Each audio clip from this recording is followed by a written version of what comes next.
السلام علیکم دوستو، کیسے ہیں آپ سب؟ میں زبینہ فیاض ایک بار پھر آپ کے ساتھ تو میں شروع کر رہی ہوں عالمی رویا بائی تحریم ارشد ایپیسوڈ 82۔ اور شروع کرنے سے پہلے ہمیشہ کی طرح کہوں گی کہ اگر آپ میرے چینل پر نئے ہیں یا اب تک چینل کو سبسکرائب نہیں کیا تو پلیز چینل کو سبسکرائب کر لیں، بیل آئیکن کو ضرور دبا دیں اور ساتھ ہی ساتھ اپنے کانٹیکٹس میں اس ناول کو شیئر ضرور کریں۔ کمنٹ کر کے مجھے ضرور بتائیں کہ آپ کو ناول کیسا لگ رہا ہے، آپ کو اس ناول کا کون سا کیریکٹر سب سے زیادہ پسند ہے اور آپ کس کنٹری سے میرے ویڈیوز کو واچ کرتے ہیں۔ تو چلیے اس ناول کو ہم شروع کرتے ہیں۔ بسم اللہ۔ بخت روا ان کا استقبال کر رہے تھے۔ آؤ جی۔ بانو نسیم اس گھر میں داخل ہوئی۔ چہرے کی تاثرات بدلے مگر وہ ضبط کر گئی۔ ان کی نگاہ بیٹھک کی طرف گئی۔ صفدر بات تو سنو۔ انہوں نے خود کو وہاں بیٹھے ہوئے دیکھا۔ ہاتھ دو، اٹھوں میں؟ ان کی آنکھیں سرخ ہوئی۔ شاز کدھر ہے بیٹا؟ بخت روا حاجرہ سے پوچھ رہے تھے۔ ابھی آ جاتا ہے، حاجہ نے انہیں بتایا تھا۔ عید مبارک باجی۔ سلیمان دوڑتا ہوا ان کی جانب آیا۔ حاجہ نے شفقت سے دونوں ہاتھوں سے اس کا چہرہ تھاما۔ عید مبارک سلیمان۔ اس نے بانو نسرین کو دیکھا۔ عید مبارک تائی جی۔ وہ ضبط سے مسکرائی۔ خیر مبارک بیٹا۔ انہوں نے اس کی جانب سنہرا لفافہ بڑھایا۔ عیدی بشاشت سے بولا تھا۔ عقب میں الفت کھڑی تھی۔ اس نے سب کو دیکھتے رسمن کہا، عید مبارک۔ حاجہ نے متلاشی نگاہوں سے دیکھنا شروع کیا۔ عبدالتواب کہاں ہے؟ الفت نے بتایا، ابھی آ جاتا ہے۔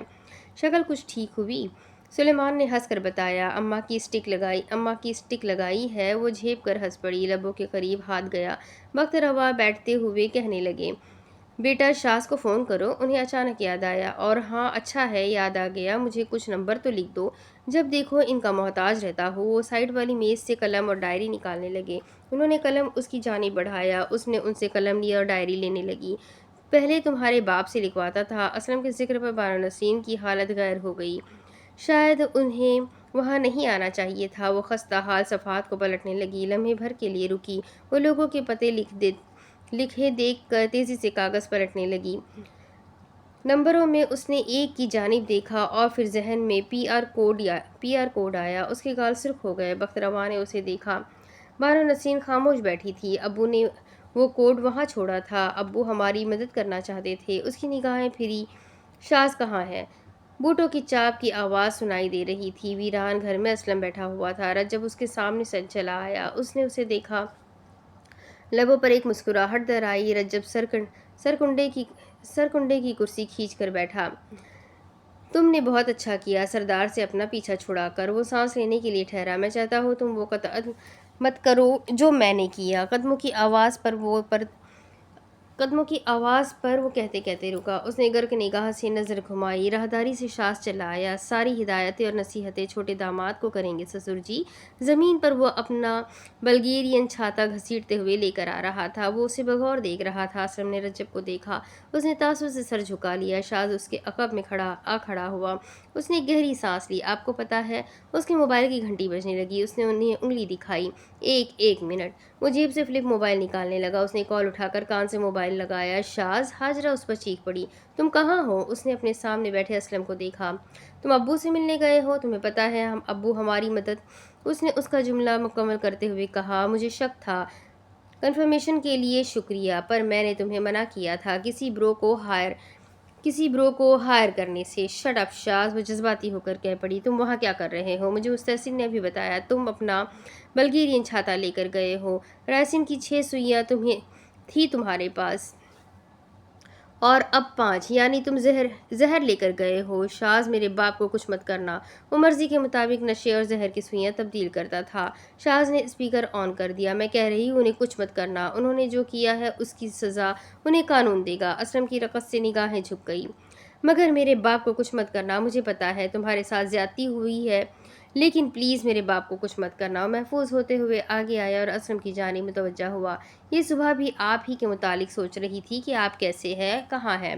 اس پار حاجرہ کا دل دہل گیا۔ بانو نسرین خاموش بیٹھی تھی۔ بخت روا بوکھلائے ہوئے ان سے کہہ رہے تھے، نسرین اپنے بیٹے کو روکو۔ شاز۔ حاجرہ کی آواز بھیگنے لگی، اگر تم نے ان کو کچھ کیا تو ہم ایک ساتھ نہیں رہ سکتے۔ اس نے موبائل کی جانب دیکھا، مجھے کچھ کرنا ہوتا تو میں بہت پہلے کر چکا ہوتا۔ بند کرو یہ رونا دھونا۔ وہ اس پار سے کچھ کہہ نہیں سکی۔ آخر ہے تو یہ تمہارے باپ ہی نا۔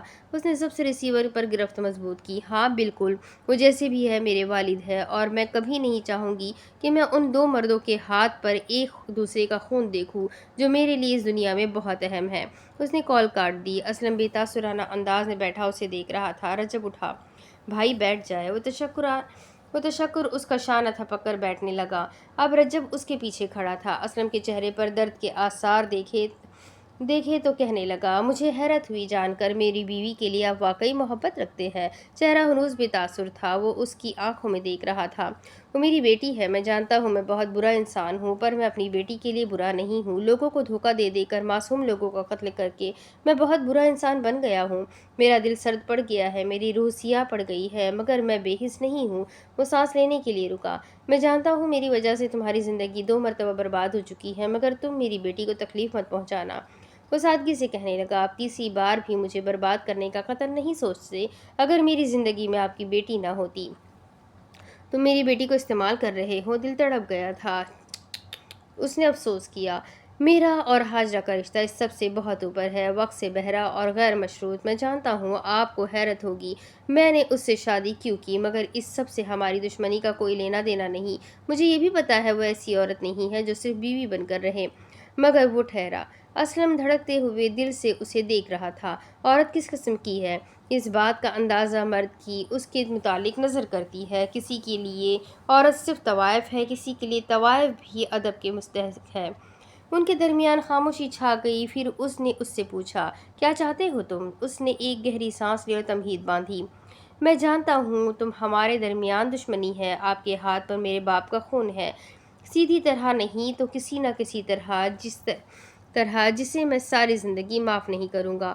مگر اس وقت ہمارے درمیان ایک چیز یکساں ہے اور وہ ہے ہمارا خاندان اور ایک عورت جس سے ہم دونوں بہت محبت کرتے ہیں۔ ہمیں اس خاندان کو محفوظ رکھنا ہے۔ میں اکیلے یہ نہیں کر سکتا، مجھے آپ کی ضرورت ہے۔ اپنی دشمنی ہم ساری زندگی نبھائیں گے، ٹروس کر لیتے ہیں اپنے خاندان کے لیے۔ اسلم کہنے لگا، میں کیا کر سکتا ہوں؟ مجھے وہ اپنے مقصد کے لیے استعمال کر رہا ہے۔ میں سرنڈر بھی نہیں کر سکتا، کیونکہ اگر میں سرنڈر کر کے اس پوری تنظیم کو پکڑوا سکتا تو یہ کب کا کر لیتا۔ رجب اسے دیکھتے ہوئے پوچھ پڑا، کیا اپنے بھائی کو مارنا درست تھا؟ شاز نے کنکھیوں سے دیکھا۔ اسلم گویا ہوا، وہ زندہ رہتا تو اس کی زندگی میں صرف اذیت اور ذلت تھی۔ میں نے اسے مرسی ڈیتھ یوتھیناسیا مرسی ڈیتھ دی ہے۔ وہ ایک اچھا انسان بننا چاہتا تھا، میں اس کی مدد کرنا چاہتا تھا۔ پر جانتے ہو دنیا کی تمام تر تکالیف دہ چیزوں میں سے سب سے زیادہ تکلیف دہ چیز کیا ہے؟ درد سوزی میں وہ کہنے لگا، آپ کسی کی مدد کرنا چاہیں یہ یقین رکھتے ہوئے کہ آپ اس کی مدد کر سکتے ہیں، مگر آپ اس تک پہنچ نہ سکے۔ شاز کا موبائل بجنے لگا، ربط ٹوٹ گیا۔ اس نے کال اٹھائی۔ ہاں، وہ پوری توجہ سے بات سن رہا تھا۔ وہی رہو اور سب کا خیال رکھنا۔ اس نے کال کاٹ دی۔ اسلم نے ایک دم پوچھا، کافی استعمال کرتے ہو اس کا؟ کافی خرچہ آتا ہوگا۔ وہ سادگی سے مسکرایا، آپ کی بیٹی؟ اس نے اس سے گریبان سے پکڑا۔ رجب آگے بڑھا، مگر شاز نے کوئی تاثر نہیں دیا۔ اس نے اس کے منہ کے قریب مکہ کیا۔ شاز سادگی سے اس کی آنکھوں میں دیکھ رہا تھا۔ اس نے اس کا گریبان جھنجھوڑ کر اپنے قریب کیا۔ میں تم سے آخری بار کہہ رہا ہوں، میری بیٹی کو استعمال مت کرنا، اپنے کسی مقصد کے لیے استعمال مت کرنا۔ شاز نے دھیرے سے اس کا ہاتھ نیچے کیا۔ اس کی سانسیں غیظ سے پھول رہی تھی۔ اس نے دوبارہ اس کے چہرے کے قریب مکہ کیا، مگر وہ ہلا نہیں۔ اس کی آنکھیں اس کی آنکھوں میں تھیں۔ میں نے آپ سے کہا ہے نا، میں اسے استعمال نہیں کر رہا۔ وہ واپس کرسی پر بیٹھ گیا۔ شاز نے اپنا گریبان درست کرتے ہوئے یکایک گہری سانس لی اور پھر اسے دیکھا۔ میں چاہتا تھا ہم اس سے سودا کر لیں، مگر یہ آسان نہیں ہے۔ میرے پاس آپ کا بھیجا ہوا کچھ مال ہے، پر میں اسے واپس نہیں کروں گا۔ وہ تمہیں بحرین بھیجنا چاہتا تھا۔ اس کی بات پر وہ رکا۔ اگر تم وہاں سیٹلمنٹ کر لو تو شاید وہ مان جائے، مگر میں یہ کام نہیں کرنا چاہتا۔ وہ شدید بیزاری سے بولا تھا، میں اب اس زندگی میں واپس نہیں جانا چاہتا۔ میں جانتا ہوں روسی مافیا نے تمہارے ساتھ کیا کیا تھا۔ لمحے بھر کے لیے وہ حرکت نہیں کر سکا۔ اسے کانوں میں گولیوں کی آوازیں سنائی دی، کانوں کو چیر دینے والی آوازیں آر پار ہوئی۔ بم دھماکے، دھواں فضا کے ہوتے ہوئے گھٹن محسوس ہونا، لہو لہان لاشیں، تڑپتے ہوئے لوگ۔ اس نے خود کو کمپوز کیا، اور میں خوش ہوں تم ایک عام شہری کی زندگی بسر کر رہے ہو۔ میں کوشش کروں گا اسے قائل کر سکوں کہ تمہاری جگہ میں بحرین چلا جاؤں۔ میری واقفیت کے کچھ لوگ ہیں وہاں، مگر تم اس کام میں